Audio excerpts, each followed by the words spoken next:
Look, I know the supernatural is something that isn't supposed to happen, but it does happen.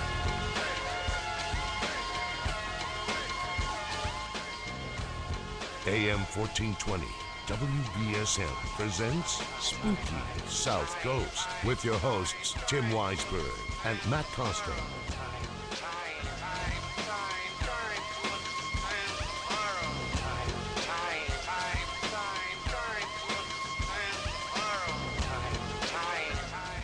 Good evening and welcome to Spooky South Coast. So glad to be back. Tim Weisberg here, along with the silent assassin Matt Costa and science advisor Matt Moniz, back on the airwaves here on WBSM and also broadcasting live on Spooky TV at SpookySouthCoast.com, where if you're listening to the show from home or from a mobile device, you can check out Spooky TV, see what's going on here in the Spooky Studio with our 3-camera shoot. And you can also interact in the chat room, thanks to our friends at Ustream. So we're back after a week off. Bruins last week, so now the airwaves are all ours because they're now playing until Monday night. I think the Red Sox played earlier today. I don't know. I just know when I got in the car, I turned on the radio. There's no Sox on, so I said, all right, we get to get right into it tonight with our guest, Peter Robbins, who'll be joining us in just a moment. But I ask you guys, Moniz, did you do anything fun on your night off last Saturday night? I watched the Bruins, actually. Really? Yeah. I didn't even think you watched any sports at all. When I was a kid, I used to watch a bunch of it, and it was actually kind of nostalgic. And Matt Costa, what did you do on your Saturday night off? I ended up falling asleep. Yeah. Yeah. That's the way to do it. That was fun. Yeah, I went to a party in my neighborhood, and for once I know what it feels like to be Bigfoot, because when I got there, everybody's like, oh my God, he does exist. So I had a few drinks with the neighbors, and I was in bed before the second hour of this show would have even started. So nice rare night off for us, and we're all refreshed and recharged and ready to come back to the program tonight because we're going to be talking about all things UFO with our guest, Peter Robbins. A little bit later on, we're going to tell you, too, about the South Coast Toy and Comic Show, which is coming tomorrow here in Fairhaven at the Seaport Inn and Marina. We'll talk a little bit more about that at the start of the second hour, so you don't want to miss that. But we're going to be covering a few things with Peter of some really exciting upcoming UFO festivals and different events, as well as numerous other topics as well. So, and Moniz, of course, you know Peter very well. You guys I've known him about 20 years, yeah. He's been a good friend of mine, and he's a true gentleman. If anybody can be called a gentleman, it's definitely him. And he's one of our favorite guests and a frequent guest and a good friend of the show. Yes, most definitely. All right, Peter Robbins is one of the best-known investigative writers and speakers with regard to the study of UFOs and their implications.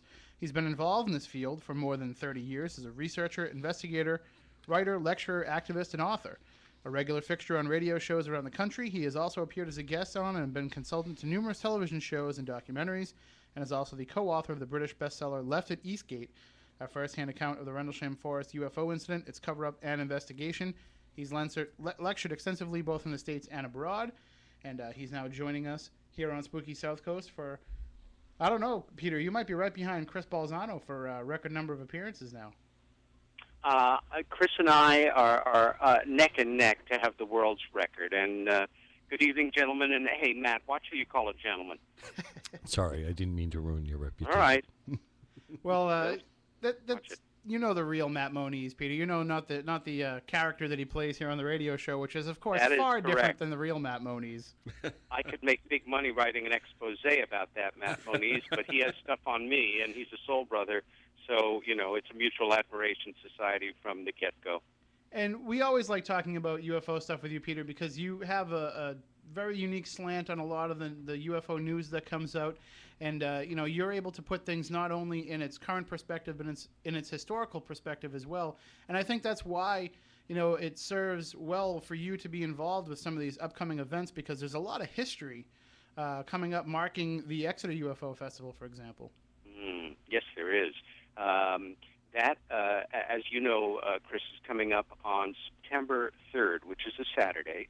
It is the third annual Exeter, New Hampshire UFO Conference, and this one is super special because it's just a few short weeks prior to the 50th anniversary of arguably the most famous UFO abduction incident in history, and the one that really is the godfather of this area of study, and that's the Betty and Barney Hill abduction. And I'm proud to say that our real two stars, the two speakers that are going to anchor just a terrific all-day program, are Kathleen Martin and Richard Dolan. Kathleen, I think, is one of ufology's greatest secret weapons. She has a background in education and sociology. She's worked behind the scenes with MUFON for many years. But Kathleen is the niece of Betty and Barney Hill. And I don't think there was anyone closer to Betty in the last part of her life than her niece Kathleen, who has become, in so many words, the ranking scholar on the Hill abduction case. She's now working on her second book about the events of 1961 there with Stanton Friedman, certainly a well-known person in our field. And among the things that Betty gave her were the original reel-to-reel audio tapes of her and Barney's hypnotic regressions. Some of your listeners may have seen a film that was made in the mid-'70s called Incident at Exeter, after John Fuller's excellent book on the subject. And I think it had no chance of being a commercially successful film. It was too damned frightening and absolutely 100% accurate.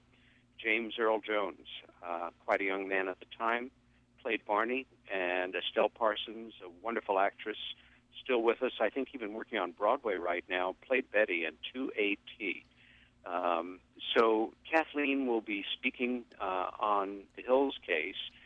Rich Dolan, again, probably the best-known historian in ufology, with two current books in print, UFOs in the National Security State, Part 2, and AD, After Disclosure, which he wrote with the great television screenwriter and producer Bryce Zabel.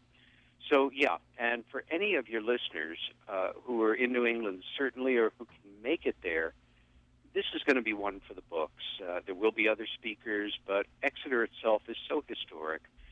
And for me, the town square looks like a Currier and Ives print. The town hall that we speak in was built in 1861, and I had a moment last year of just quirky sort of time travel reflection standing in the back of the house, which was pushing the fire regulations to the max, certainly over 400 people in that hall, and in the three-quarter balcony that wraps around the top of it, watching Stan Friedman speak. And I thought to myself, now here is a guy with a beard talking about UFOs, probably not more than 5 or 10 feet from the spot where another guy who became famous for having a beard but didn't speak about UFOs spoke when this place was brand spanking new. And that would have been a gentleman named Abraham Lincoln. So somewhere in the cosmos, the two of them crossed paths, and you can all be part of it happening again. There is a chance that Stan will also be joining us, and again, a number of speakers who have not yet been announced. And it seems like this is becoming one of the go-to events in the UFO field every year now. Well, it's been a while since we've had a quality annual UFO conference in the Northeast. You know, they're all over the country, but they tend to be in the West and the Southwest. John White, who Matt knows, had a 10-year run with a series of conferences called the Omega Conference that was out of North Haven, Connecticut. Those were great. And that stopped. Yeah, I mean, everybody and their brother was there, and sister. It was an extraordinary lineup of people, but like most of these things, unless they're MUFON or organization-based, you've got one or two dedicated people or a family and friends that do it as a labor of love. And I think coming into the third one here, and we're working on a tiny budget, I think we really have created an event that there is a buzz about, that has delivered quality stuff for the past 2 years, and this year will really make an important historic mark. It's also, the weather's no doubt going to be gorgeous, so please come and support this event if you possibly can. I'll be there. Awesome. And that'll be Saturday, September 3rd, 2011. Indeed. From 8:30 a.m. until 10 p.m., and you can't beat the ticket price for it either. It's the events are all gratis. So Yeah. ExeterUFOFestival.com is the website. Let me just throw that out there too. That's it. You read my mind. Well, and that's going to be quite an exciting time. But also before that, there's some other events coming up as well, including the Roswell Festival, which always happens, 4th of July weekend, right? That's right. And this year there's some fairly substantial changes in that up until this year, and I don't know if it'll be a one-shot deal or if it will go back next year, the Roswell UFO Museum has always had its own separate conference and little festival events, and the city has staged its own events. This year, the mayor of Roswell decided that the entire budget would go to the museum, so they are organizing everything, and we'll wish them good luck and see how it goes. There is a parallel event going on, though, that we had started last year. It went very well, and we're building on that this year, which is the Roswell Roswell Science Fiction Film Festival. But it's also going to have literally a contest for young filmmakers. Screenwriters are invited to submit scripts. They're going to be having a film school going on. And I think it's going to be a superb event. I'm also particularly optimistic that this is also going to anchor itself as an annual affair and get bigger and bigger. The state of New Mexico has a wonderful film board, and more films than we imagine are filmed or partially filmed in that gorgeous state. So they're already working with the folks in Albuquerque that do this year-round. They're also networking with some of our favorite folks in Hollywood. And again, there's going to be an awful lot going on there, and I encourage anybody that can to go. The speakers at the museum, all quality folks, and it will be packed. There's not a lot of space in there, so if you're going, get there early. But the film festival, that is going to be one for the books, I think, and something that we're going to hear more of and see more of. And I think within the next few years will rival some of the better-known film festivals around the world. Well, if you're an amateur filmmaker, an independent filmmaker, and you want to work on the sci-fi genre, one of the biggest costs that you're going to incur is, the costumes, the creation of the creatures that you're trying to portray in your film. And when you're in Roswell for that weekend, how hard can it be to just find some extras to come already in costume for you? Right, or real aliens. There will be plenty of them there. Too, yeah. Yeah. Well, it's really interesting. I'm reading Nick Redfern's latest book, The Real Men in Black. He'll be coming up on the show in the next couple of weeks. And it talks about how at these UFO conferences, there are frequently these Men in Black characters hanging around in the shadows, approaching people. And you go to a lot of these events, Peter. I was wondering if you've ever encountered any of those MIB-type entities. Well, I may have, and I tend to parse my words because I'm one of those frustrating authors, investigators that's very specific about what they know, from what they suspect, from what they deduce, from what they believe, from what they fear. Yeah, there are always characters at UFO conferences. I mean, for most folks that don't go to them, I guess they figure everybody's a character.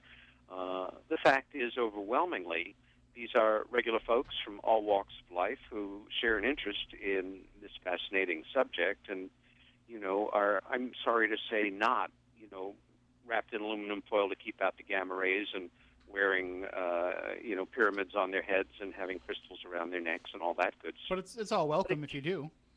Oh, sure. Why not? But occasionally, in all seriousness, there are people that you do wonder who they are, what they're doing there. Sometimes it's just intuition. Sometimes there's just something about them.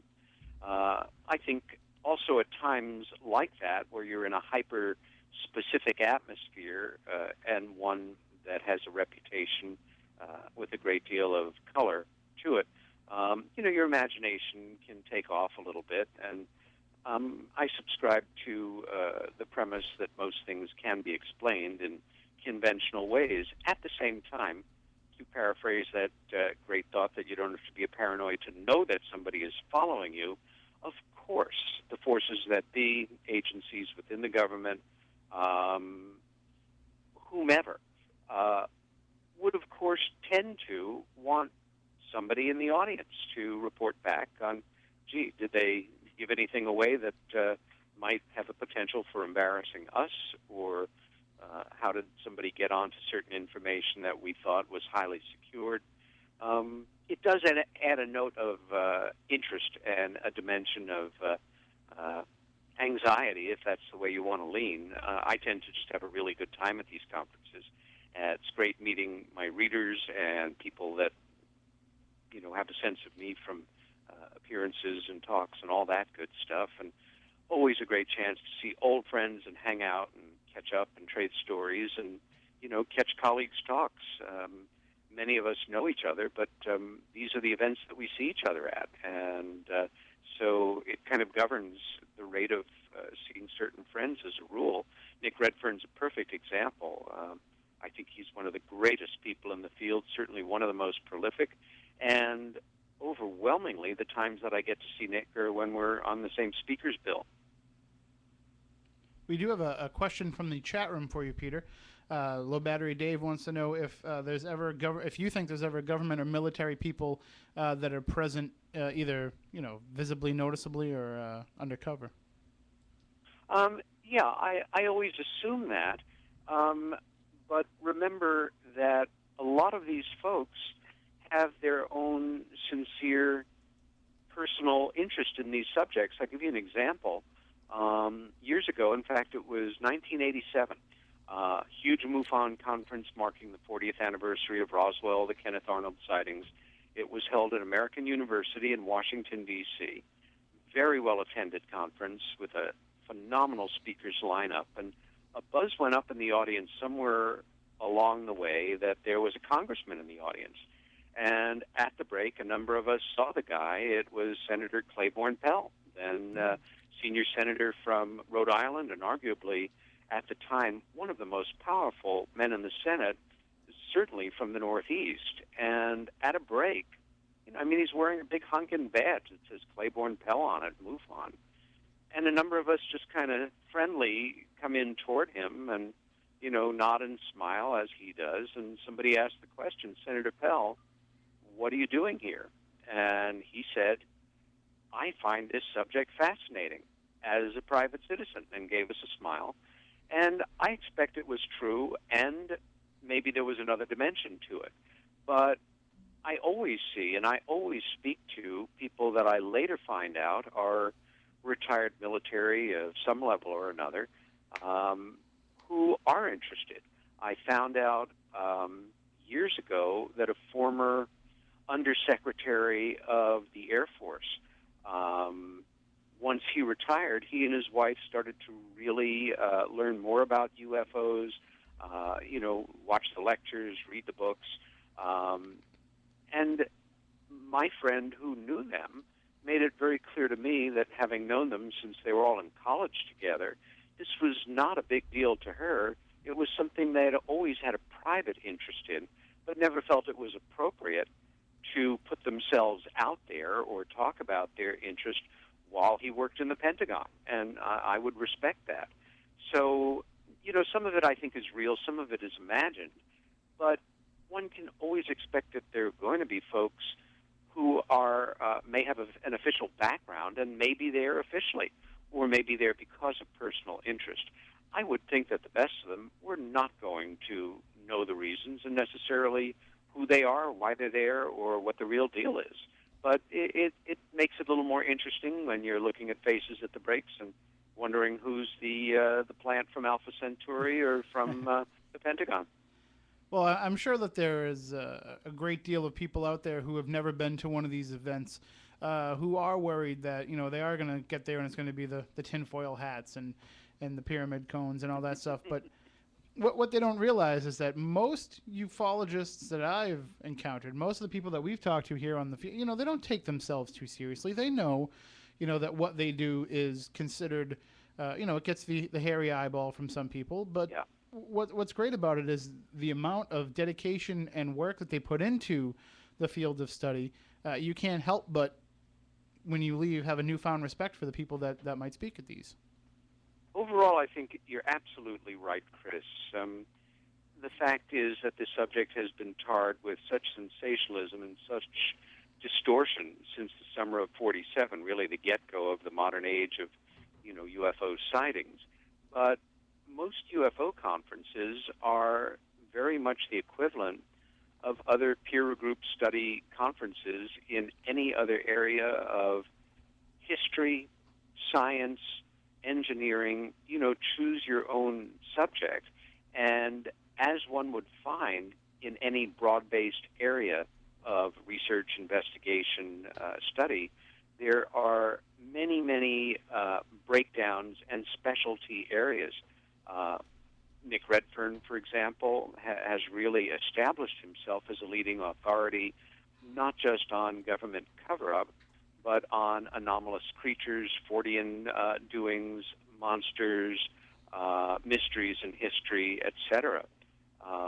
For me, because my personal interest has kind of led me in these areas, and because of the opportunities I've had to work with some extraordinary people, I've come to be best known for specialty research in military and intelligence awareness of this subject here, and certainly in the United Kingdom. The history of the distortion of the subject in media, so to say, the history of the ridicule factor, the attitudes of fundamentalist religious people toward this subject, and certainly the abduction phenomena. For most of us, we're driven by a natural curiosity.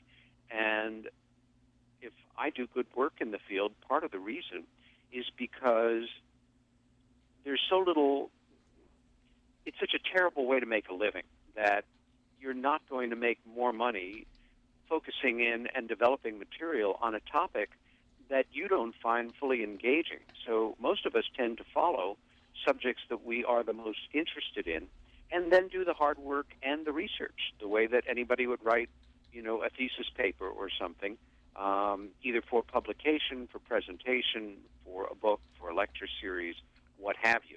And of course now, gone are the old days of the slide projectors, wonderful machines that they were, and you have any number of levels of visual presentations accompanying a substantial talk. I'm fairly workmanlike, and it's picture, drawing, map, boom, boom, boom.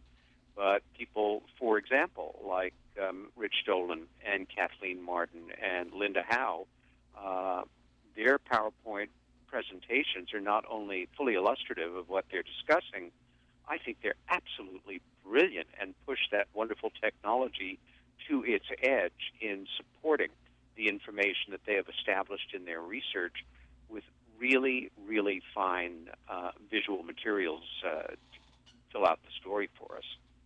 And it's, after all, it's the visuals that capture people's imagination more than anything. If you can just stand there and talk and be gifted at it, like I know you are, Peter, that's one thing. But if you can change what's up on the screen every few seconds, and that's going to keep people's attention in our MTV quick edit generation that we live in today. Well, you're right. I think if you think of your favorite teacher in college or high school, or somebody that put information in front of you that you found so engaging that in maybe a small way it changed your life or your interests in life, you're talking about somebody who has the ability to educate while they hold your attention, and, it's not a bad word, to entertain you in the process. The best, university lecturers have those same innate skills as a good stage actor to a degree. And that is part of what the job calls for, to get up there and make it engaging and make it exciting and interesting. I get very emotional in some of the talks that I do because it's emotional material. The Rendlesham Forest incident, with Matt is superbly familiar with, brings up a great deal of strong feeling, and a lot of people that get involved in it, not even so much for the phenomenological aspect and the other intelligences and, you know, the lighter than air kind of stuff, but on a darker, more grounded note, what a certain aspect of American intelligence put many of these young airmen who witnessed parts of this series of events in 1980 through after the fact, essentially to put the fear of God into them and scare the hell out of them, and to screw around with their memories electronically, chemically, hypnotically, take your pick.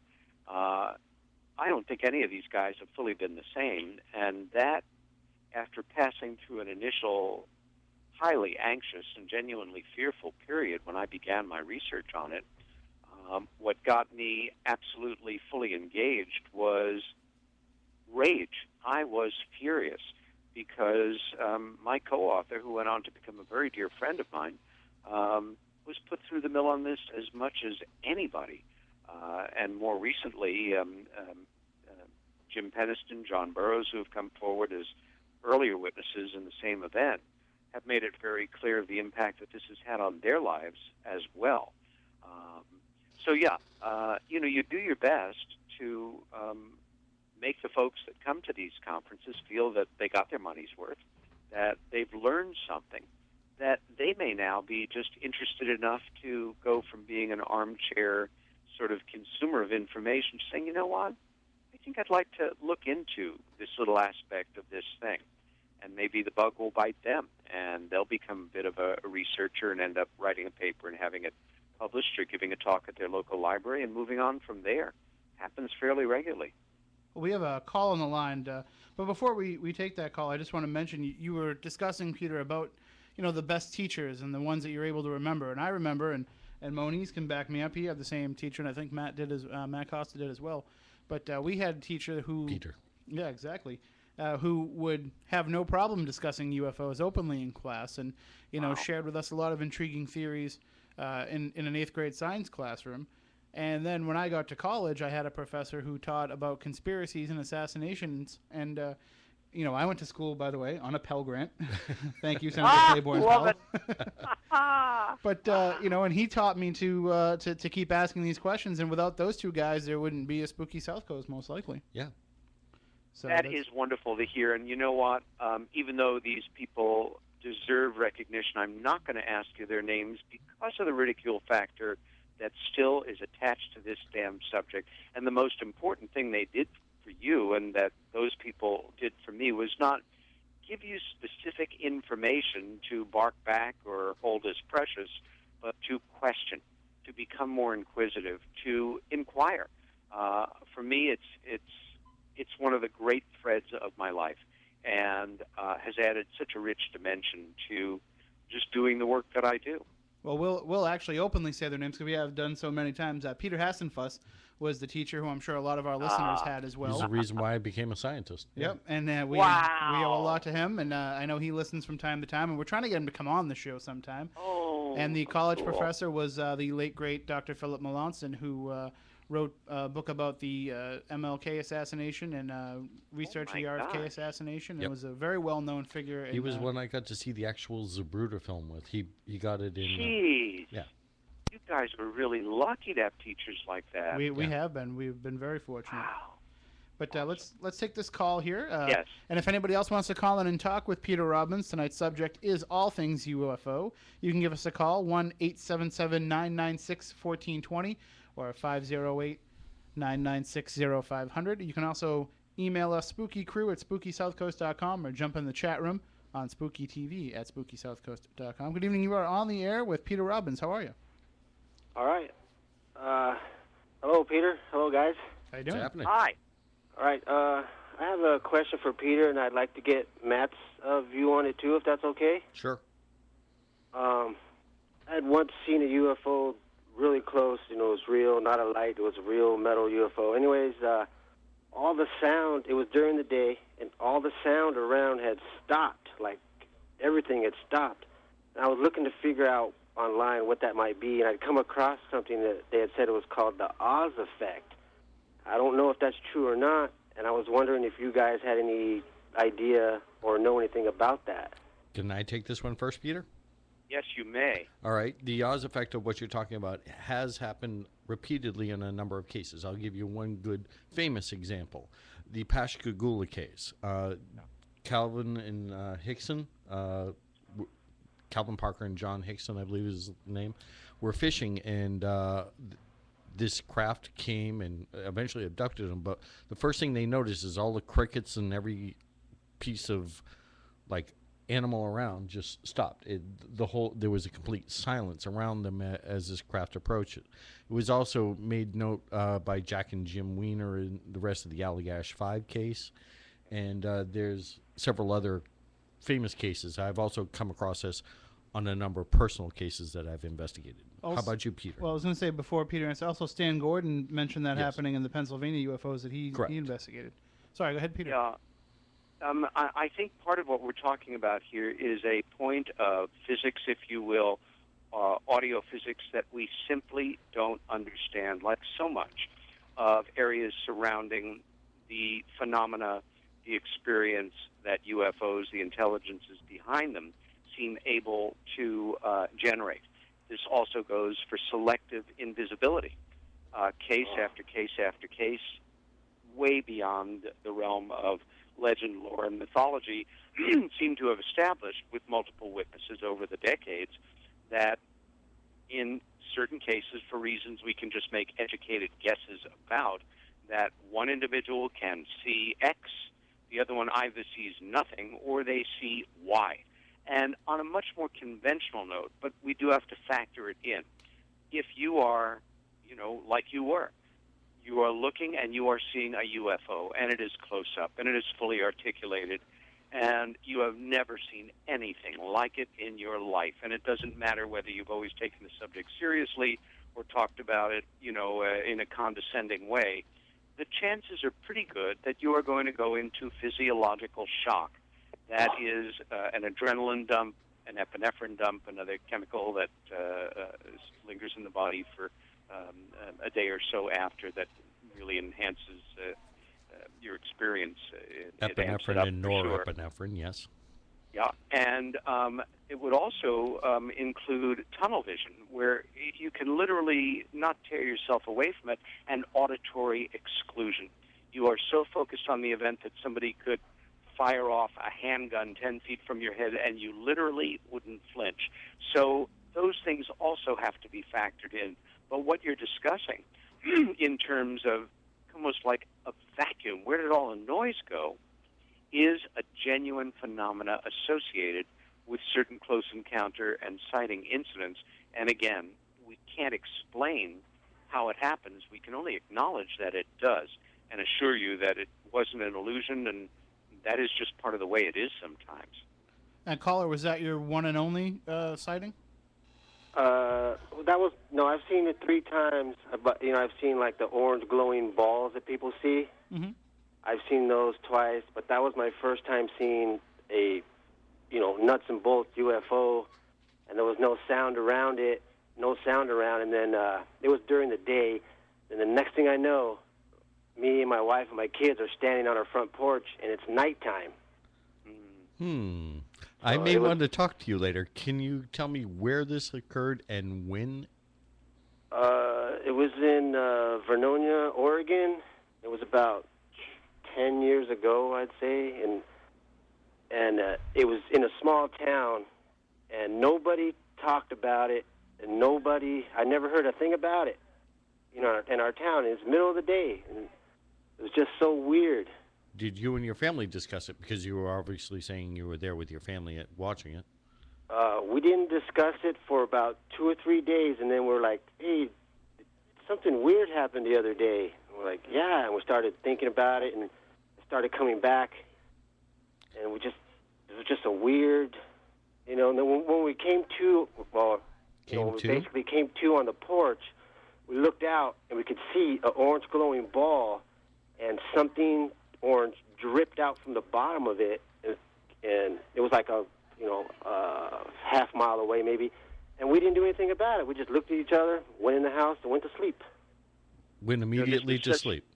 Went immediately to what you're describing is so... Classic? Well, yes.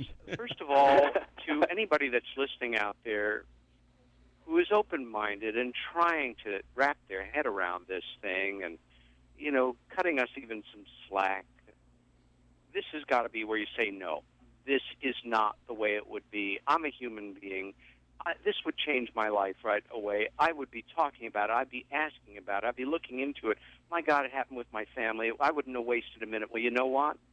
It doesn't happen that way. Correct. Either they, and this is where a lot of the good money is, have the ability to literally turn off that aspect of our thinking, or it has something to do with holding that information inside.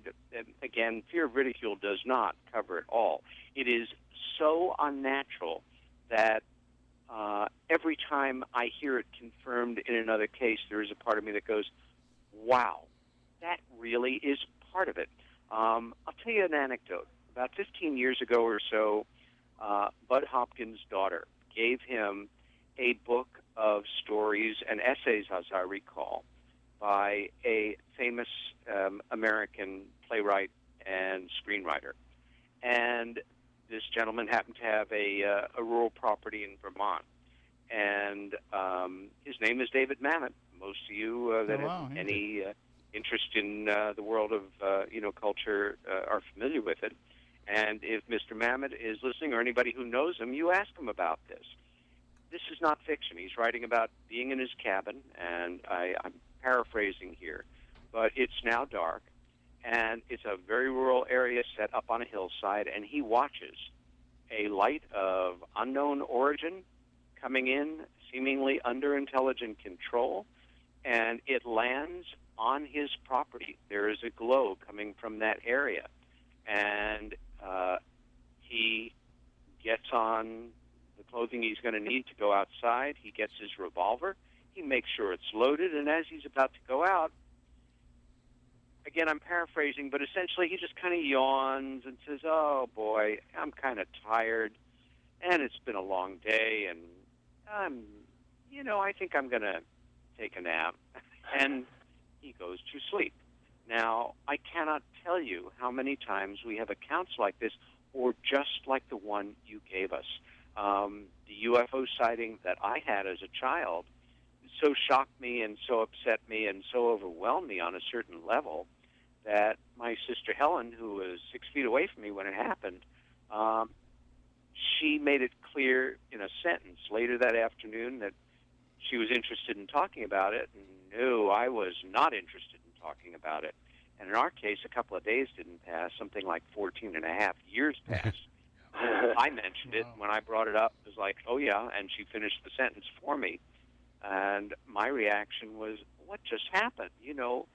This is the most shocking event that I can imagine happening to us as kids, and how come we never talked about it? And she said it very clearly. She said, well, I asked you that afternoon if you wanted to talk about it, and you said no. And I said, and she essentially said, well, you're my older brother. I love you. I respect you. I honored your wish. One day led to the next week, the next month, the next year, and here we are, almost 15 years later, and you want to talk about it. So, yeah, it happened. I never forgot it. All right, well, we're just about out of time in this first hour, caller, but can you do me a favor? Yeah. Can you give us a call here at the studio with the same number during the news break, and Matt Moniz would like to talk to you a little bit more? Sure. All right, thank you very much. Thank you for Thank you. sharing. All right, bye. All right, bye-bye. It's always good when somebody feels comfortable enough on our show to share an experience like that. What would worry me is exactly what you said, Peter, where, if it happened to your family, you want to find a way to account for that missing time. You want to know what happened, not to yourself, but what happened to your loved ones during that time. It defies all human logic, and yet it is as regular as clockwork in multiple sighting cases. Just like the ones I mentioned. Well, yeah, we can only question it. We don't understand it yet.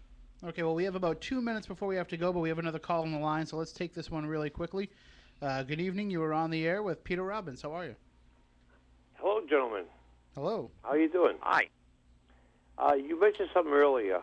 Actually, I was trying to look it up on the web. You mentioned something about before you talked to your first guest the gentleman that was on. He's still on. An abduction, a UFO abduction Yes. in New Hampshire or New England. Betty Hill case. Betty and Barney Hill. Correct. What's it called?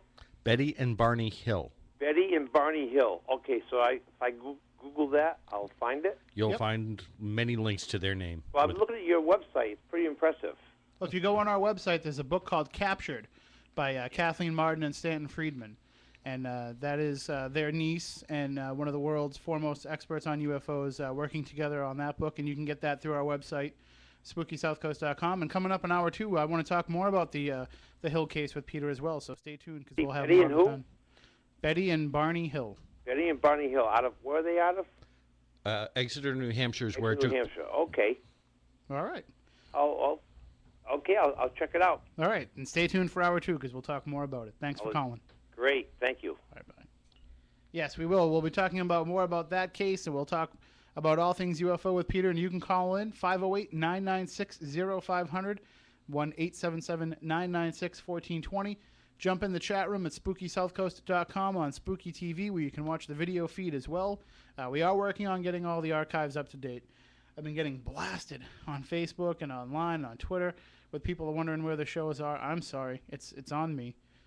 I got to catch up with it, but I will. And when we come back, we'll talk more. So and maybe in that time I can bang out a couple episodes, maybe you think? Maybe. No. All right. We'll be right back with more here on Spooky South Coast.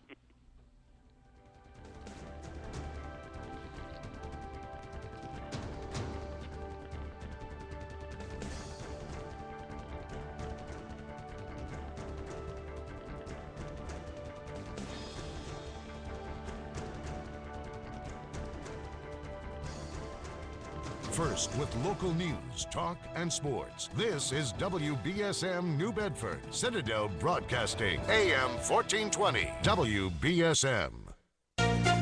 From ABC News, I'm Chuck Severson. Congressman Anthony Weiner is headed out of state. His office says the New York Democrat is scheduled for treatment, will request a short leave of absence from Congress. ABC's Tamon Bradley in Washington. Sources tell ABC News when Weiner learned Democratic leaders wanted him gone, he was very emotional, but he's not ready to resign. ABC News consultant Tori Clark, a former Pentagon spokesperson. He's never been one who would fall in line when they told him to fall in line, so I'm not at all surprised. Reaction in Weiner's district mixed. Some say he should resign, others... Anthony, I just want to let you know that I support you no matter what. This woman approaching the congressman on the street. Killed at a Somali border checkpoint, the third major al-Qaeda leader in little more than a month. Fazul Abdullah Muhammad was the alleged mastermind of the 1998 bombings of U.S. embassies in Kenya and Tanzania. Those attacks killed 224 people. The BBC's Will Ross in Nairobi. Fazul Abdullah Muhammad was believed to be the leader of al-Qaeda in East Africa. The U.S. had a $5 million bounty on his head and had been hunting him without success for years. The back-and-forth battle over a major Libyan oil port, Misrata, continues between government troops and rebels. The BBC's David Loyne is there. Libya's rebels are becoming better armed and equipped, but their most determined attempt to break out of the Misrata enclave came up against the far heavier firepower of Gaddafi's forces, with the inevitable consequence that they suffered one of their worst days of casualties since forcing Gaddafi's troops out of the city centre. Volunteer medical staff have received a crash course in battlefield first aid, trying to save as many lives as they could. Hot spots from the big eastern Arizona wildfire are popping up and being put out across the border in New Mexico. Near Springerville, Arizona, firefighters hosed down a smoking stump. Fire's grown to 672 square miles and destroyed more than 30 homes. You're listening to ABC News. I speak for your wife, your girlfriend, or anyone else unlucky enough to be nearby when you take off your shoes. Your feet. They stink. You have to X out that odor with Dr. Scholl's Odor X powder. Only Odor X eliminates foot odor instantly with Dr. Scholl's new Sweat Max technology. It gets rid of that wet, stinky foot smell all day, every day. So please, unless you want us to be your ex-wife, ex-girlfriend, or ex-whatever, X out that foot odor with Dr. Scholl's Odor X powder, spray, or insole. Moving forward with your plans can be hard when pain is dragging you down. So turn to Advil and Thermacare. Thermacare delivers heat that penetrates deep to soothe and relax muscles for all-day relief. And nothing's been proven to work better or last longer than Advil. With the right relief, you'll be back on track. Look for special savings on Advil and Thermacare at your local Walgreens. There's a way to stay well at Walgreens. Use all products as directed, among OTC pain relievers. Pakistan's been hit with the bloodiest attack there since the killing of Osama bin Laden. Reports say dozens of people were killed when a small bomb attracted a large crowd. And then the BBC's Aleem Maqbool in Islamabad tells what happened then. Police say the first explosion in the busy market in Peshawar had been small, but that just as bystanders gathered at the spot and emergency services personnel were arriving, there was a second, much larger blast. Aside from the dead, nearly 100 others were injured. Gunfire in Damascus, Syria's capital, and a continuing crackdown on anti-government protesters. About 4,000 exhausted Syrian families have run for their lives across the border to Turkish refugee camps, escaping forces of Syrian President Bashar al-Assad, who have sealed off the northern city. That's where 120 government troops were killed last week, and where activists claim Syrian troops are preparing for a major onslaught against pro-democracy demonstrators. 3 months to the day after the earthquake and tsunami in Japan, protesters held mass demonstrations against nuclear power across that country today. More than 23,000 people were killed in the disaster. Disrupting some South Pacific air travel, a cloud of ash from a volcanic eruption in Chile that has floated over the Atlantic and then the Indian Oceans to lie over parts of Australia and New Zealand. This is ABC News. Does your roof need replacing? Your house need cleaning? Or maybe you're ready to update your kitchen? Big or small, whatever your home improvement need, log on to home.servicemagic.com. ServiceMagic is a free online resource with instant access to pre-screened remodelers, maids, handymen, painters, and many other home contractors. It's easy and it's free. Just go to home.servicemagic.com. home.servicemagic.com. That's home.servicemagic.com. Chuck Sievertson, ABC News. If you know the symptoms and get the facts, you'll know the signs of a heart attack. Women, listen to me, and when I'm done, if it sounds familiar, call 911. Pain in your neck, chest, arms, or jaw, shortness of breath, please tell us more. Cold sweats and nausea, tiredness, it's time to take it serious. Back pain, stomach pain, shortness of breath, cold sweats, nausea, dizziness. If you know the symptoms and heed the signs, you'll be around for a long, long time. Women, listen to me, and when I'm done, if any sound familiar, call 911. Learn a song that can save your life. Get a free download at womenshealth.gov/heartattack. Women, listen to me, and when I'm done, if any sound familiar, call 911. If any sound familiar, call 911. A message from the U.S. Department of Health and Human Services. 911.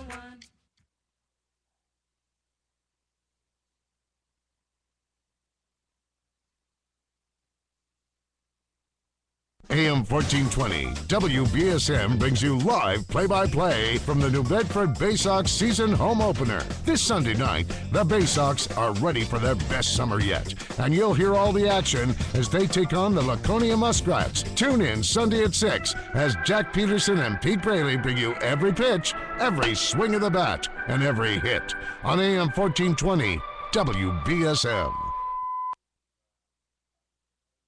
In the beloved fairy tale classic, Beauty and the Beast, Belle is imprisoned in the castle of a mysterious beast. But with the assistance of the castle's enchanted staff, the two become unlikely friends, discover that true beauty is found within, and they live happily ever after. Today, our happily ever afters are being threatened by the fact that nearly 1 in 3 children in America are overweight or obese. Now more than ever, it's time to make good nutrition and physical activity part of your family's daily lifestyle. Do things like eat dinner together, add fruits and veggies to every meal, save treats for special occasions, and get up and play an hour each day.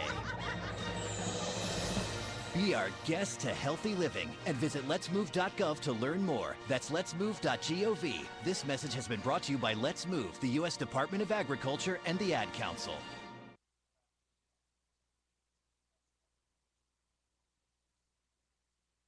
Elise, come on, it's game day. You've got all weekend to study. Jen, this has nothing to do with studying. I've got to work. The way the economy is, I figure I'll be working for the next century just to pay off these student loans. Well, you know... I know. You joined the National Guard, so your college is completely paid for. Yes, you've mentioned it a couple thousand times.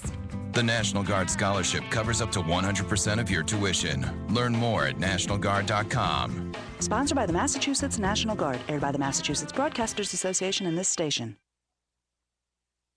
What sets the best tribute bands apart from the rest? They're also the #1 fans of the bands they seek to emulate. Through the Doors is that kind of band, and they're coming in concert to Newport Grand Slots Saturday, June 11th. Take another ride with the Lizard King and revisit the music that expanded the boundaries of rock and psychedelia, enhanced with state-of-the-art visuals, sound, and projection. Through the Doors will entrance you. Tickets are just $12 and $15 day of show. Parking is free. For show ticket information, visit newportgrand.com or call 401-608-6777.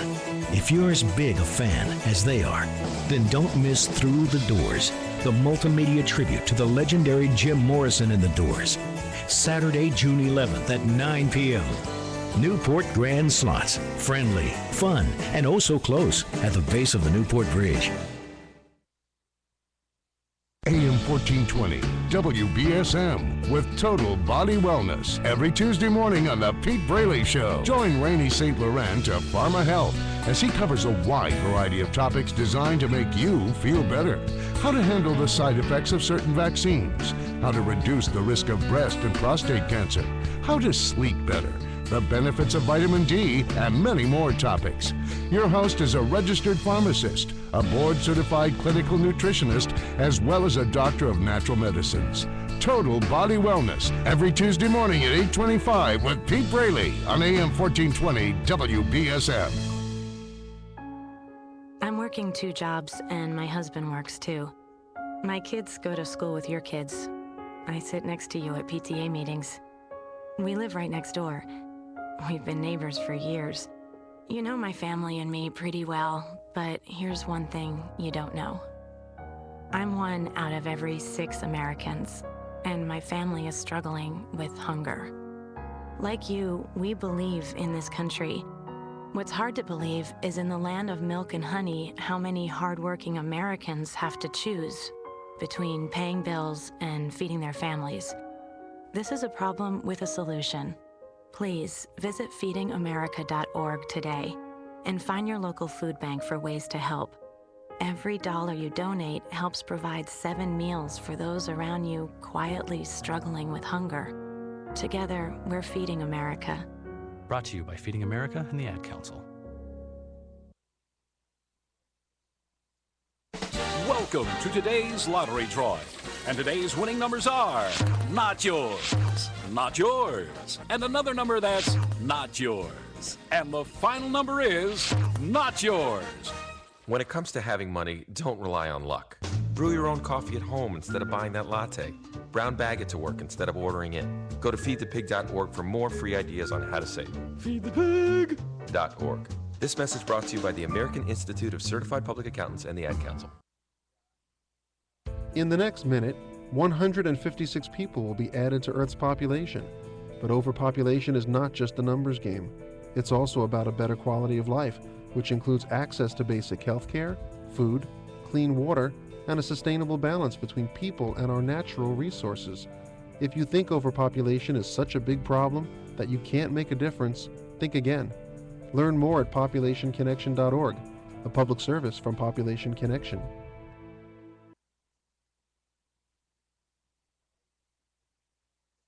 Let's say you're a dad and you want to take your son and daughter on the perfect camping trip. So you pack up the car with all your gear. We're all loaded up! And you get the right direction. Arriving at destination. And you set up camp right next to a creek. I caught a fish! And it all goes perfectly. Best trip ever, Dad! And you're the perfect dad. But even if it doesn't go that way and your gear ends up on the highway, and you get completely lost. Where are you going? And your campground is near a beehive.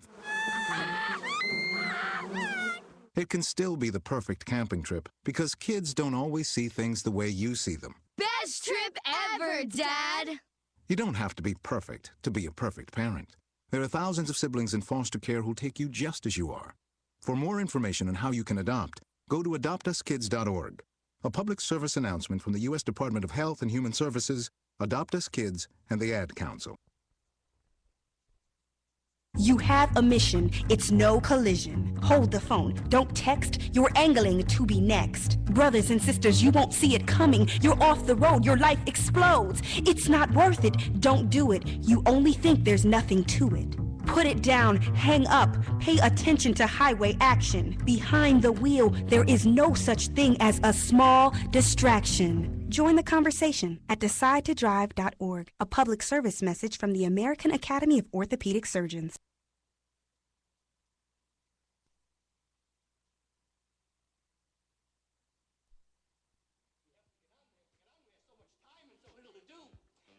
Strike that.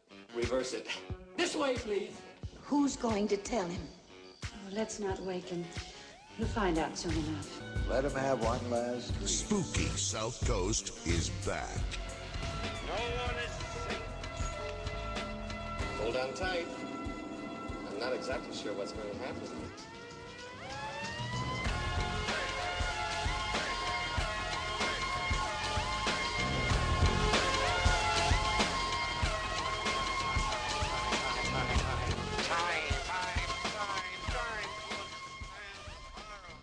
All right, welcome back. Hour number 2 of Spooky South Coast. Tim Weisberg here, along with the silent assassin Matt Costa and science advisor Matt Moniz, broadcasting live on WBSM as well as on Spooky TV on SpookySouthCoast.com. And a fascinating news break for us there. I actually got to watch Moniz in the process of taking down a UFO experience and seeing how that really works. And it's not unlike what I do in my job as a reporter.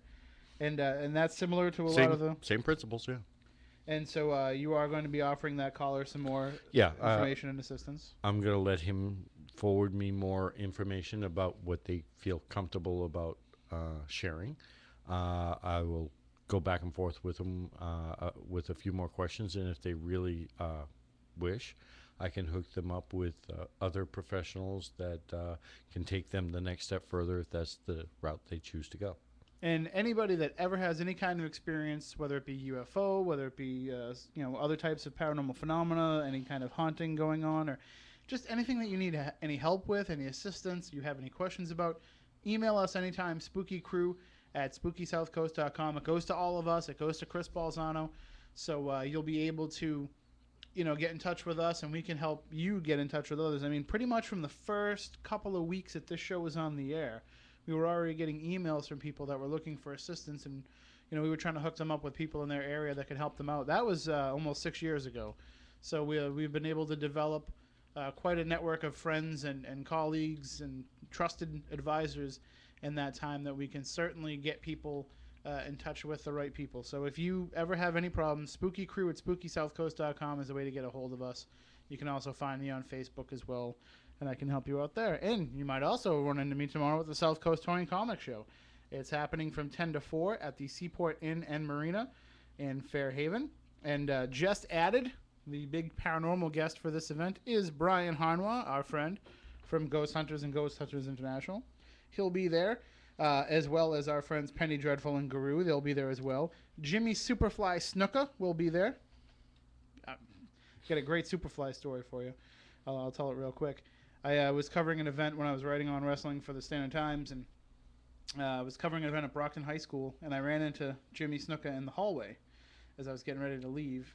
And I was telling him what a big fan I was of his, and how he's one of my boyhood idols, and I remember all his matches and everything. He goes, "Hey, that's great, that's great. Hey, you want a cigarette?" And even though I don't smoke, I took that cigarette from Jimmy Superfly Snuka, and I still have it somewhere. So maybe if I get a chance to talk to him tomorrow, I'll ask him about that. Also, speaking of asking people things, one of the other guests that'll be there tomorrow, as I'm sure somebody that's heard this question many, many times, but Greedo will be there from Star Wars. And let me just pull up the information. Boy, Steve, your website's moving slow. That would be Maria de Aragon. She is the person who played Greedo. And what do you think the question that everybody asks Greedo is now when they run into her? They probably want to know how they feel about her shooting first now. Are you aware of this? Oh, in the remake. In the special edition, Yes. they changed it from Han shooting first to Greedo shooting first. So I think it'd be hilarious if she shows up in a Han shot first T-shirt, like George Lucas has been known to wear. But also, speaking of Star Wars, from Return of the Jedi, Lieutenant Ren's Barry Holland will be there. Also, for those of you who are sports or just sports movies fans, John Barman Jr., you know him as Spalding Smales from Caddyshack, he'll be there. As well as sideshow performer Zahara I'm not going to pronounce that right, Zahara Nachash. And as I mentioned, also Brian Hanwha from Ghost Hunters and Penny Dreadful Ingaru. There's also going to be a whole slate of comic book artists that are going to be there as well. They'll have some of their stuff for sale, including our friend Jason Mayo, who works on the Tales of Rocky Point Park comic book. And you'll also be able to purchase unique artwork there. There'll be tons of toys for sale, and it's a great time. You can't have any more fun on a Sunday afternoon, at least legally, for the small price that they pay you to get in, or that you pay to get in. So that's at the Southcoast Toy and Comic Show tomorrow at the Seaport Inn and Marina from 10 to 4. It's only $6 for a ticket. That's at 110 Middle Street in Fairhaven, and you can't beat the deal. And I think the General Lee's coming back, too, so we can go get our picture taken with it finally. Yeah. I was telling my cousin about that, and he's like, oh, my God, I'll be there. He's like, I don't care about any of that other stuff. I just want to see the General Lee. Is the Batmobile coming this year? I don't think so. I think it's just the General Lee, but I'm not sure. So if Steve's listening, he can give us a call or shoot me a text, and we'll be able to cover that. But tomorrow, June 12th, 10 to 4, $6, Seaport Inn and Marina. And check it out. All right, let's get back into the discussion tonight on UFOs with our guest, Peter Robbins. Peter, thanks for hanging through our plug for the Southcoast Toy and Comic Show. Is there anybody that you want to see, come to one of these events? And if we can hook it up, we'll bring you down as Moniz's guest for the weekend. Oh, boy. Jerry Ryan would be fairly close to the top of my list, even though she's moved on to being a lawyer. But gee whiz, I'm just sentimentally attached to her performances on Star Trek. I want to put out there though, one of the people that they always try to work on is a local guy, Mark Goddard from Lost in Space. Oh, they always try to get him, but he doesn't always, he's not always out there in the public eye anymore. Yeah, I'm just sorry that I don't live closer. It sounds like it's going to be a great event. It always is. And speaking of great events, you go to all these different events all over the country with Roswell and Exeter. We got to start putting something together here, Moniz. Here on the South Coast, we need a paranormal UFO. Bring it all together. That involves money. Not if you do it right. Not if you do it right. What you do is you make a whole bunch of false promises and then just hope everything works out for the best. Okay. I count me in, Matt. I would love to be part of anything in that neck of the woods, especially if I get to stay at the Borden home in Fall River. Sure. Absolutely. Well, we can make that happen for you, Peter. Not a problem. I'm still scared, but it's like scared where you hope that the roller coaster won't crash. Scared, not that I'll be axe murdered. Put it this way: you want a quick little story of what happened there last weekend? Sure. Not sure. Do I? Well, it's interesting. Let's put it that way. I get a phone call at 2:00 in the morning on Sunday by the owner, Leanne, that there's a lot of activity happening in the house, and the couple of guests are rather unnerved by what's going on. It turns out that they were getting phone calls from the house, and they were guttural, growling, get-outs and, all of this kind of stuff. To the business phone, from the business phone? From the business phone to the guest's personal cell phone. Oh, okay. Comes up saying Lizzie Borden. He answers it. This is like 1:00 in the morning, and young couple, and he's getting his growling get out and whatever. So he calls Leanne. Leanne's like, I don't know what you're talking about. I have all of the phones here in the house with me. So she hangs up. Then all of a sudden his phone calls her back and she's getting this weird noises and stuff like that. So she goes into the room, and this guy winds up getting a phone call from his voicemail. How many people get a call from your voicemail? You can't. They answer the phone, and they've got an EVP of basically the same guttural growling and get out type of thing. And I've got a copy of that. Well, it's interesting. The phone calls him again. At this time, Leanne's in the room with him. They're getting a phone call from Lizzie Borden's, and Leanne's got all of the home phones there with her. It's like, I'm not calling you, type of thing. And we're trying to figure out what's going on. Well, it turns out that the young girl put on the dress from in. Which one? The Elizabeth Montgomery dress? Yeah, or the one Elizabeth Montgomery dress. And he went into Mr. Borden's room and took all of the money and change that was in his desk. Both things extremely frowned upon. Yeah. And they were having fun playing Mr. and Mrs. Borden in the bedroom that they were renting. And wound up. Yeah. So they were not happy. She put the dress back, and he put the money back and apologized. And then things stopped. Well... Okay. I think I'll stay at a motel. And I was going to say, Leanne, if you're listening, next time you want to call me, please do it from your cell phone. Yeah, at 2 in the morning. I don't care what time she calls me. I'm just not answering anything that says Lizzie Borden B&B anymore, I don't think. And all of this stuff has been recorded. Leanne has pictures of all of the phone call records going and coming in from all of the phones. And we have copies of the recordings as well. So it was an interesting little experience, I guess. Yeah. Well, usually when I get phone calls from people at 2 in the morning, it's they're usually calling to tell me how much they love me. Yeah. I love you, man. We don't hang out nearly enough anymore.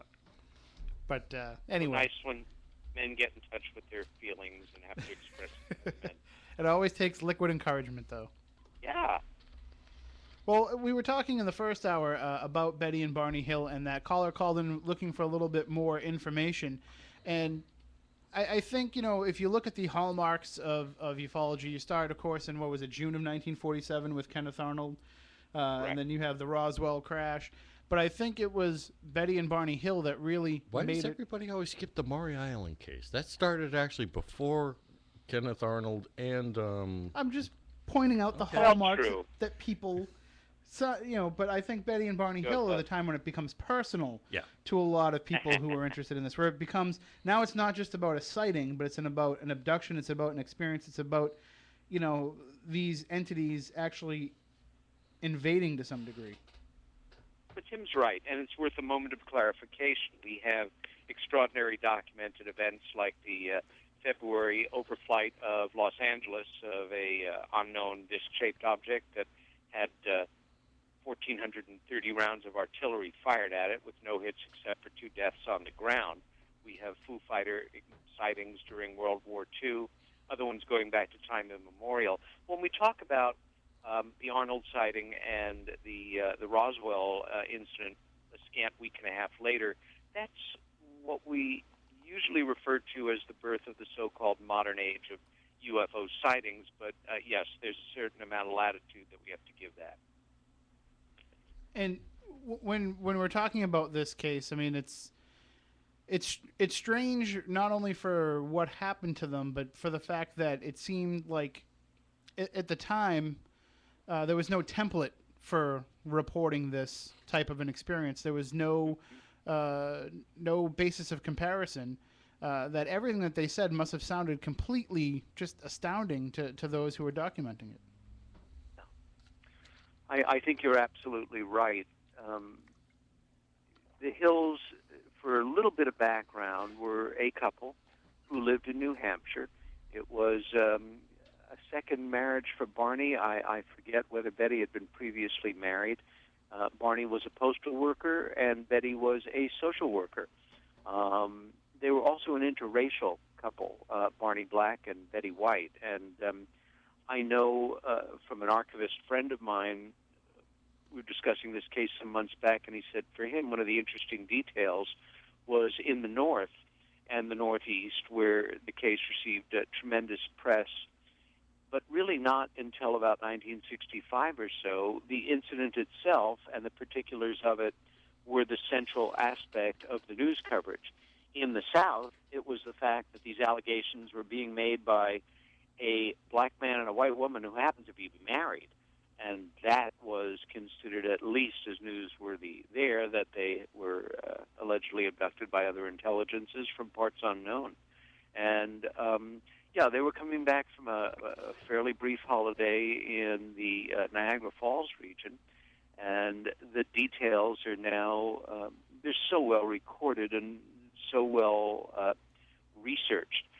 The timeline driving back that night, what they saw, when they saw it, is very well calibrated, and Kathy Martin does the best job anybody ever could of laying it out, although, again, the late John Fuller, a wonderful writer who wrote what really stood as a seminal book on the Hill case for decades, Interrupted Journey, and again, a mid-'70s movie being made from that, lays it out very well also. The actual hypnotic tapes. Again, for me, these things ultimately should be in the Smithsonian Museum. They are an extraordinarily important part of American history, human history, and world history, if you will. And the good doctor who did this work with them and regressed them back had no knowledge, no interest in, no previous fascination with this subject, but his specialty was working with returning World War II veterans who suffered from tremendous, tremendous problems brought on in the heart of conflict, what was called war jitters or shell shock or any of a number of names. And he was the one who really pioneered hypnotic regression to get to the core of a fear, a terror, a continuing point of stress in a person's life. And having heard segments of those actual tape recordings, now digitally remastered, was shattering to me. It was absolutely shattering. The terror that these people were caught up in at this time is really not open to debate. And the way that they learned about what had happened to them, completely independent from each other, and the documenting of the process, I think it, you know, you say, well, the thing happened in 1961 and supposedly countless other events like it have happened since. Surely the case is out of date now or whatever. No, it's still a touchstone for a brilliantly researched case. And, you know, like you said before, Tim, the way you go about your research for an article that you're writing as a journalist is functionally identical to what I do. My three biggest mentors who in great part taught me how to do or inspired me to do better on what I was doing. One was a former member of the staff of the Royal Hungarian Army during World War II. The other was a tough, no-nonsense Italian-American, Brooklyn-born, New York City police detective who also happened to be a crack UFO investigator. And the other was a painter named Bud Hopkins who was figuring this thing out for himself. You know, I don't get any channeled messages from Martians. I don't have a secret source within the Pentagon or the intelligence community. I do the hard work of investigation and research from every source imaginable, always beginning with the most mundane explanation for the mystery or the condition of what has happened here. And if I don't get an answer with that, I do not jump to the wildest explanation possible. I simply take one small step up to the next most mundane explanation and investigate that as well as I'm able to.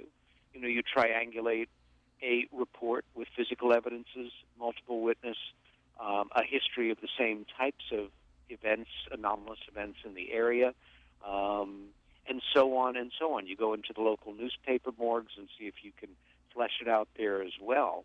So it's fairly plodding, nuts and bolts work, but isn't it exciting when you really can build and make a case on something like this? Well, you mentioned physical evidence, Peter, and one of the questions that's popped up in the chat room is regards to the physical evidence with the Betty and Barney Hill case, that, of course, being the vehicle itself and Betty's dress. And I know, Moniz, you've had a chance to investigate Betty's dress. I still have pieces of it. Yes. And usually when he has pieces of a woman's dress still left over, it's not for UFO research, but in this case it is. Yeah, I looked into some of it for Betty. There's plenty of other people that have done tests on it too. There were some interesting stuff that I found, but I was only limited with a small amount of material and the resources that I had. But it was a mixture of cotton and polyester, vegetable dye. And from what I was able to determine with the instrumentation I was looking at it with, there was, it seemed to have some sort of degradation done to it, and it appeared to me like it was exposed to an extremely amount or heavy amount of UV radiation.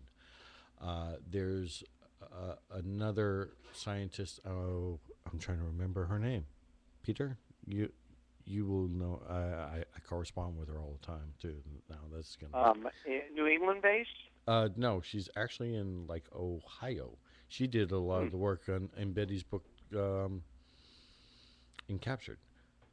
I'm blanking. Yeah, so am I. You know who we mean, though. Yes. Yes. And in fact, just to parenthetically insert, if you have, if you're not familiar with this case or you've heard about it, and you would like to know more about it, the two, I think, the very best books to start with are Captured by Betty and Barney's niece, Kathleen Martin, and Stanton Friedman, and the first book written on it, Interrupted Journey by John Fuller, which is available, anywhere that sells used books. You can pick up a copy for a couple of dollars and add it to your library. Both invaluable in trying to understand and wrap your head around this extraordinarily important incident. And it's also with Captured, you're getting secondhand, firsthand information. I mean, you're getting stuff that might have, especially in the later chapters, and we talked about this when we had Kathleen on the show.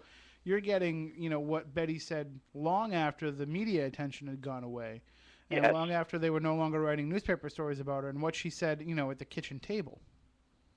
Well, literally, absolutely literally, and nobody spent more time with Betty than Kathleen in Betty's last years, and I think in part that was because Kathleen happened to emerge as the person in the family who expressed the most interest in moving forward with her aunt's accounts and archiving the materials associated with the case. But to hear her speak about it, it's a cut above most fine intellectual lectures that are on any of 1,000 topics. I remembered the name, Peter. Phyllis Budinger. Hey, way to go! That's what always happens. A few minutes later, bam, it pops right back into your head. Boink. But when we're talking about these different case studies and these different incidents that have happened, a lot of the times the person who had these experiences or the person who had these sightings are minimalized, and it becomes about the event itself. And I think that the one good thing about the Betty and Barney Hill cases, we've never lost sight of who they were as people. We've never lost sight of the enormous challenges that they faced just in their regular day-to-day life, drawing any extra attention to themselves. I can't imagine that there was a lot of people in, let's face it, somewhat redneck country, New Hampshire, in the late 1960s that would be an interracial couple and would want to draw extra attention to themselves. Well, I think you're absolutely right there, and you brought up a very important point, and again, one that we see repeatedly in good journalism, where allegations are made, extraordinary things are claimed, alleged evidence is put forward. We need to take a look at the motivations, potential motivations, and character of the witnesses. And this is one of those places where the case strengthens noticeably. These are two outstandingly decent people working hard to make a living, be good to the people around them, struggle in a way that most of us can't even imagine as a a pair of people who meet and fall in love and decide to get married in 1961, shortly before that, who happened to be of different races. And in this country, that was a giant deal at the time, and in parts of this country, it's still something that is a big deal. There was no move to capitalize on this, to make money, to become famous. To a great degree, just the opposite. These were people of such good character that one of the things that will happen on September 3rd, I can tell you, is that they will be inducted into the Exeter UFO Hall of Fame, and very appropriately. And if anything is going to be specifically acknowledged beyond the obvious, it is going to be their work to help improve the conditions of the people of New Hampshire. Again, Betty was a lifelong social worker, and their contributions to the civil rights movement, which is a lot lesser known but should be well known. These were decent, progressive thinking people who put their beliefs into action every day of their lives, and I'm delighted that conference organizer Dean Merchant has shared with me that they are going to be honored for their contributions to the civil rights movement. In part for me, because it's so important to acknowledge these individuals as such, but in the bigger picture of UFO studies, wherever and whenever possible, I really like people to be able to see it set against the history of the 20th century, and very much locked in and interacting in ways that most people wouldn't even imagine. But the history of UFOs in the 20th century sits just below the surface of the history of the 20th century, and the interaction of events and the alleged coincidences and the personalities that play their way through both stories, I find eternally fascinating. Well, it's interesting that you bring up the idea of the history of the 20th century, because one thing that I worry about is how easily people fall into the trap of saying, you know, we're at a new crossroads in UFO research, or whether we talk about other things like ghost research or anything along those lines, where people seem to think that the time we're living in is uniquely different. But I wonder, is this massive amount of media coverage, I mean, and I know it's not a lot, but compared to what we've had in the past, there's a lot of, I don't want to say favorable, but I'll say tolerable UFO media coverage these days. Is it any different than it might have been in the early to mid 1950s, or maybe in the 1970s, when it kind of worked its way into modern pop culture? Or are we seeing, for the first time, people really starting to pay attention and take it a little more seriously? Very good question. I don't know if I can give you a strict answer to it, but I will say that when the subject was first introduced en masse to the American public in the summer of 1947, the major media, in print media, the charge was led by the flagship of American journalism, the New York Times. In broadcast media, CBS, NBC were, again, large radio conglomerates, and they followed a similar tack. Small newspapers, local papers around the United States treated the subject much more straightforward and much more seriously. What we see at the beginning is immediate condescension, distortion, bad pseudoscience as opposed to just pseudoscience, quoting unnamed authorities in physics or astronomy or psychology, all of whom seem to be trying to outdo each other in terms of insulting the topic, or even being consulted about it, because I'm a serious person and we all know this is silly stuff.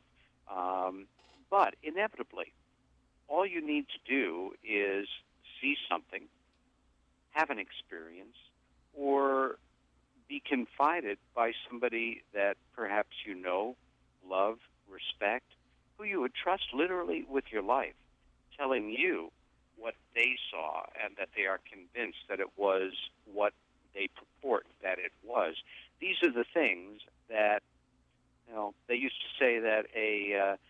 conservative is a liberal who's been mugged. Not that I support that definition necessarily, but I think that somebody who takes UFOs seriously is somebody who either has an open mind and is willing to take the time to educate themselves even to the basics of good scholarship and real evidences in the field, and Lord knows there's a lot of it, or somebody who has actually seen something in the night sky that genuinely puzzled them, or during the day sky that they could not identify, and then happens to mention it to somebody and is hit with a certain amount of sarcasm, even ridicule, knowing that people are laughing at them a bit behind their back. Why? Because they saw something in the sky that was unfamiliar to them that they couldn't identify. Isn't it interesting, the unbelievable level of viciousness and distortion that the decades have singled out to this particular subject?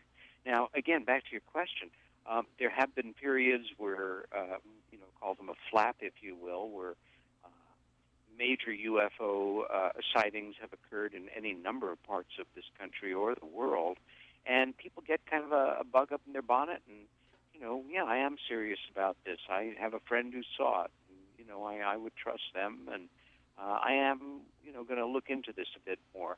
But it's never enough to create a critical mass, at least not yet, to change things. I have a colleague who feels that effort should be continued to be expended to build such a mass movement.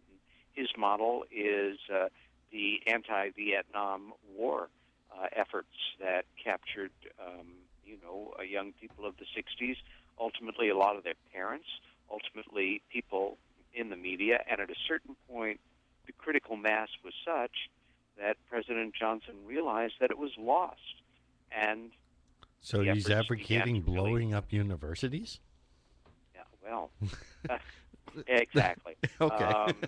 The violence that was purported was much more modest than a lot of people were trying to, put upon the militant aspect of the left there. The main thing, though, is that we have never hit that point in UFO studies. Each year, again, I'm gratified to see, and it's a very informal, unscientific demographic, that there are more people that, because I'm a public person in the work, will tell me, maybe that they wouldn't tell somebody else, or say, I am starting to talk to friends about this, and I don't frankly care what they think. I know it's real. Any intelligent person does, and that ridicule factor, in a way, is as interesting as the phenomena itself, and I'm just not going to buy it anymore. But things will continue to expand arithmetically, and even, the greatest push toward disclosure or the growth of the exopolitical movement, both things that I think are welcome, but need to, look at this as realistically as possible. Things will continue pretty much in their own schizophrenic way, where there'll be people like us and folks out in the audience there who say, yeah, I take this seriously. I think I could handle the truth or a good dose of it. I think I could be there for my friends, if they were upset if this announcement was made. But, yeah, I think we human beings can get through this.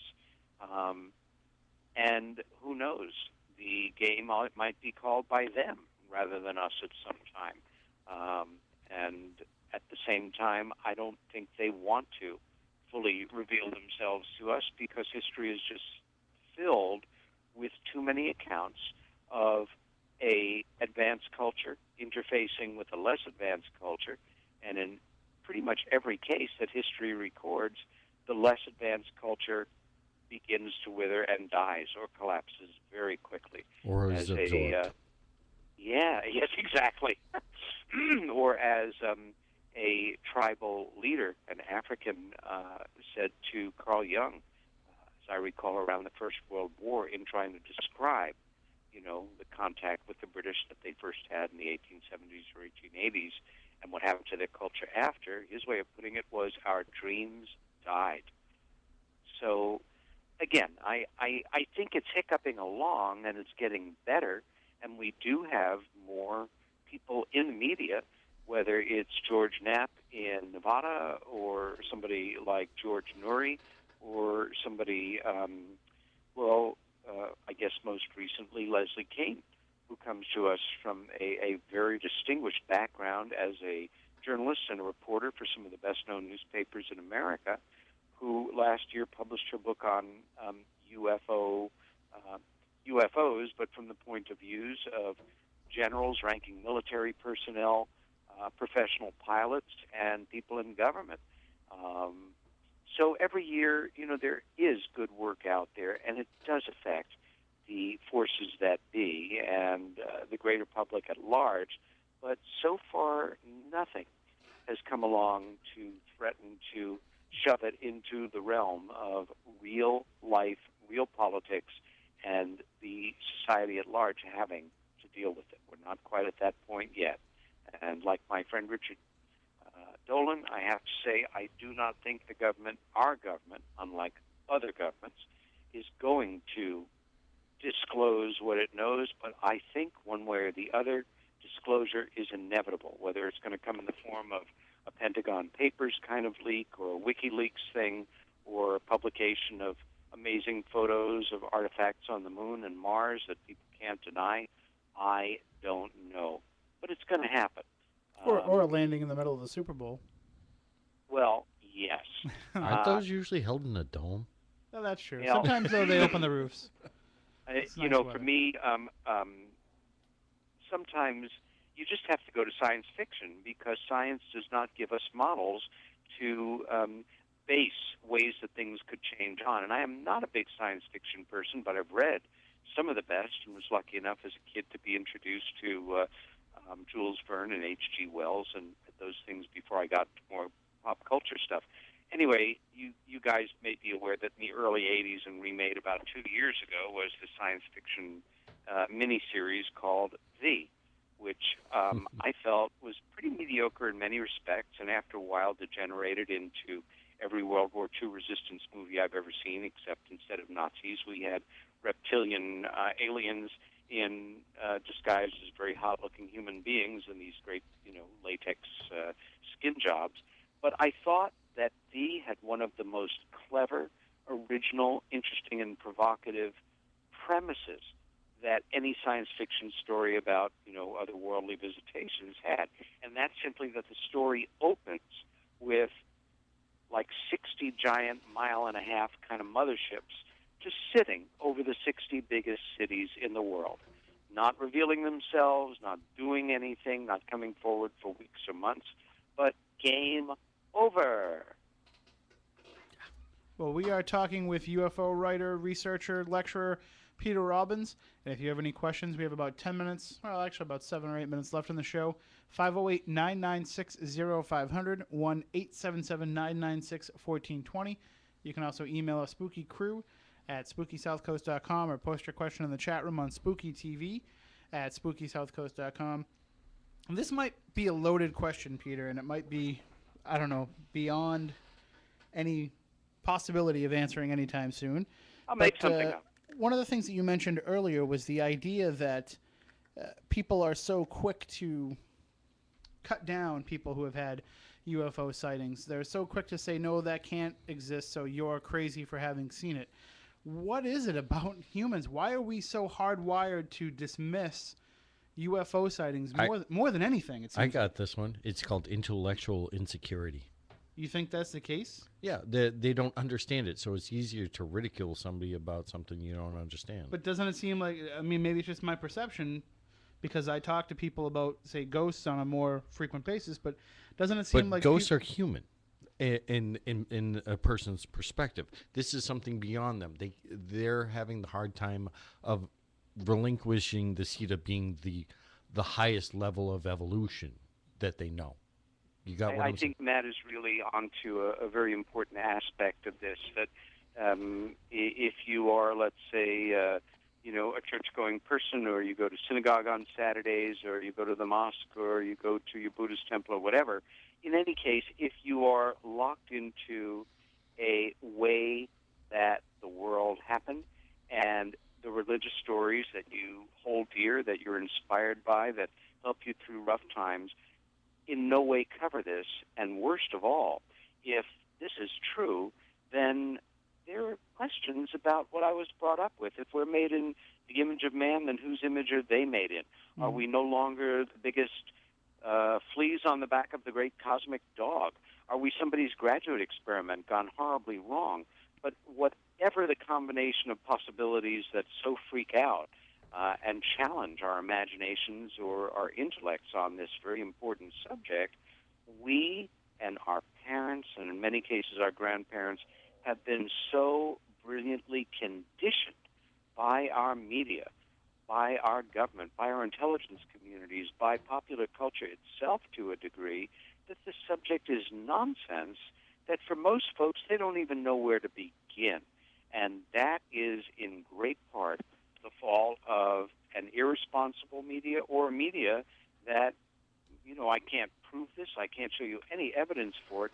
It's just something that has occurred to me as logical as a possible premise over the decades that I've been involved in these investigations, which is that in the summer of 1947, elements within the people closest to President Truman, either on their own to preserve plausible deniability on the part of the president or under a very highly secured series of protocols, met with the movers and shakers in our media community. And at the time, that would have included William Randolph Hearst, the Copleys, who owned the Copley newspaper syndicate out of Boston, the David Sarnoff of NBC, Bill Paley of CBS. I mean, the litany of people, they're names that for some of us are lost to history, for others are just the logical folks.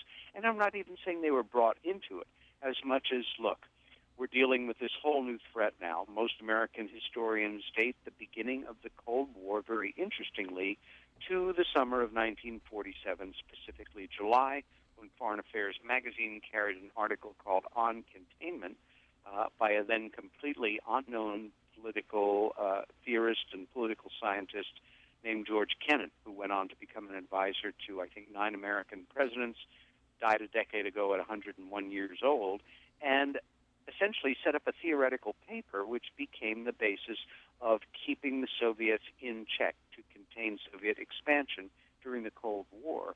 But if I were the head of NBC or the publisher of the New York Times and a representative of the President of the United States came to me and even suggested that it was in the public interest to downplay this phenomena for any number of reasons, you don't even have to know why, but we're dealing with the Soviets, it's hard to go into this.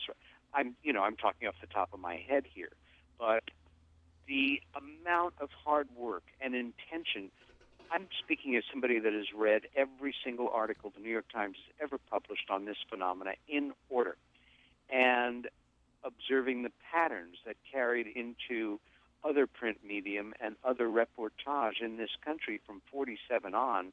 Yes, we are challenged by this intellectually. Yes, our great Judeo-Christian heritage bears re-examining if these premises are correct and we're not alone in the universe, and they started to come in earnest in 1947.